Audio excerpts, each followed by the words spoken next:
नमस्कार मंडळी, सविताच home kitchen मध्ये तुमचे स्वागत आहे. आज आपण बनवणार आहोत मटकीच्या डाळीचे सांडगे. आता इथे आपण 1 किलो मटकीची डाळ घेतलेली आहे. आता हिला आपण दळून घ्यायचं आहे. या डाळीला ही आधीच आपण व्यवस्थित अशी नीट करून घेतलेली आहे. हे बघा, आता आपण ही मटकीची डाळ दळून आणलेली आहे.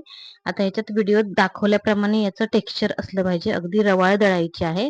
इथे बघा, दाखवल्याप्रमाणे याचं असं टेक्स्चर असलं पाहिजे डाळीच्या पिठाचं. आता हे पीठ जे आहे ते आता आपण मळून घेणार आहोत. त्याच्या आधी आपल्याला याच्यासाठी जो मसाला लागणार आहे तो बघून घेऊया. इथे आपण 7 ते 8 लसणाचे कांदे जे आहेत ते सोलून घेतलेले आहेत. हा छान असा गावठी लसूण आहे. इथे 2 चमचे आपण जिरे घेतलेले आहे आणि 4 चमचे लाल तिखट घेतलेलं आहे. आता एका मिक्सरच्या भांड्यामध्ये आपण जिरे आणि लसूण जो आहे तो वाटून घ्यायचा आहे. सगळ्यात आधी आपण जिरेची पावडर करून घेऊया, किंवा कारण की लसणासोबत जर वाटलं तर ते व्यवस्थित बारीक वाटणार नाही. आता जिऱ्याची छान बारीक पूड झाल्यानंतर याच्यामध्ये आपण हा लसूण वाटून घेऊया. हे बघा, आता छान असं व्यवस्थित असं हे वाटण तयार झालेलं आहे. आता आपण आपलं हे जे डाळीचं पीठ आहे ते मळायला घेऊया. एका परातीमध्ये हे सगळं पीठ काढून घेऊया आपण. आता याच्यामध्ये आपल्याला चवीनुसार मीठ टाकून घ्यायचं आहे आणि त्याच्यामध्ये मग आपण जे जिरे आणि लसूण वाटून तयार केलेलं जे वाटण आहे ते टाकून घ्यायचं आहे. आता हे वाटण टाकून झाल्यानंतर थोडंसं मिक्स करून घेऊया आपण आणि त्याच्यानंतर मग याच्यामध्ये आपण जी 4 चमचे लाल तिखट पावडर घेतलेली आहे ती सुद्धा टाकून घ्यायची आहे. हे सगळे मसाले जे आहेत ते आपण पिठामध्ये व्यवस्थित असे मिक्स करून घ्यायचे. हे बघा, आता मस्त असं आपले व्यवस्थित सगळे मसाले आपले पडलेले आहेत. याच्यामुळे आपल्या सांडग्यांना व्यवस्थित अशी छान अशी टेस्ट येते. सगळे मसाले आपल्या पिठामध्ये व्यवस्थित मिक्स करून घेऊया आणि अगदी थोडं थोडं पाणी टाकून आता आपल्याला हे पीठ जे आहे ते छान घट्ट असं मळायचं आहे. आता मसाले जे आहेत ते आपल्या पिठामध्ये सगळीकडे व्यवस्थित असे लागलेले आहेत आणि आता थोडं थोडं पाणी घालून आपण हे पीठ मळून घेऊया.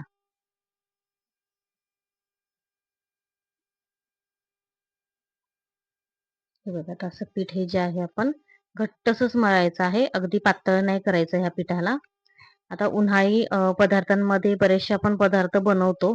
त्याच्यामध्ये सांडगे जे आहेत ते मुख्यतः सगळीकडे बनवलेच जातात. कारण की अगदी भाजीला काहीच नसेल, अशा वेळी ही सांडग्याची भाजी वगैरे आपण केली तर खूपच छान लागते. हे बघा, अशा प्रकारे छान असं घट्ट आपलं पीठ मळून तयार झालेलं आहे. आता हे जे पीठ जे आहे ते एका टोपामध्ये आपण काढून घेऊया आणि याला असं बोटाच्या सहाय्याने असे हे होल करायचे आहेत आणि याच्यावरती असं पाणी शिंपडून घ्यायचं आहे आणि 1 तासभर तरी याला असं भिजत ठेवायचं आहे. त्यामुळे काय होतं की हे पाणी जे आहे हे छान ह्या पिठामध्ये मुरतं आणि हे सांडगे तयार करण्यासाठी तयार होतं. हे बघा, 1 तासभरानंतर आपण बघितलं, पाणी सगळं आपलं या पिठामध्ये मुरलेलं आहे आणि असा हा पिठाचा गोळा काढून घ्यायचा आहे. असे मुटके बनवायचे आहेत त्याचे आणि अगदी छोटे, छोटे, छोटे सांडगे आपल्याला आता याचे सोडायचे आहेत. तुम्हाला जितके बारीक जमतील तेवढे बारीक सांडगे तोडायचे आहेत.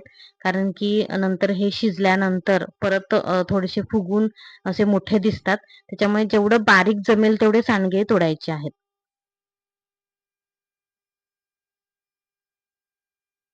हे बघा, अशा प्रकारे आपण सांडगे तोडत आहोत. आम्ही सगळे मिळून आता हे सांडगे बनवत आहोत.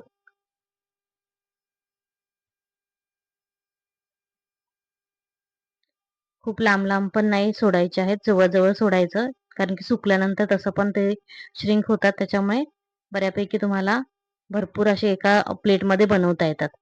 आता हे एक ताट आपलं भरून झालेलं आहे. याला उन्हामध्ये ठेवूया आपण. हे अशाच प्रकारे आपण बाकीचे सुद्धा सगळे सांडगे आपण आता बनवून घेणार आहोत. याला छान असं 3 ते 4 दिवस छान कडक उन्हामध्ये सुकवून घ्यायचं. म्हणजे हे व्यवस्थित असं वर्षभर टिकतात. आता हे सगळे सांडगे आपले जे आहेत ते करून झालेले आहेत. आता हे पूर्ण दिवसभर आता हे सुकलेत आणि आता आपण हे ताटात चिकटलेले आहेत ते व्यवस्थित असे काढून घेऊया. कारण की याला परत एकदा आपल्याला सुकवायचं आहे. हे छान असं 3 ते 4 दिवस छान सुकवायचं. हे बघा, 1 किलो डाळीच्या पिठामध्ये आपल्याला हे एवढे सांडगे तयार झालेले आहे. याला आपण छान 3 दिवस सुकवून घेतलेलं आहे. म्हणजे हे आता छान वर्षभर टिकतील आणि मग आता मस्त अशी आता आपण याची भाजी करूया. याच्या पुढच्या व्हिडिओसाठी मग आपण पुढच्या व्हिडिओमध्ये भेटूया. अशाच छान छान व्हिडिओसाठी तुम्ही सविताच होम किचनला लाईक करा, शेअर करा आणि सबस्क्राईब करा.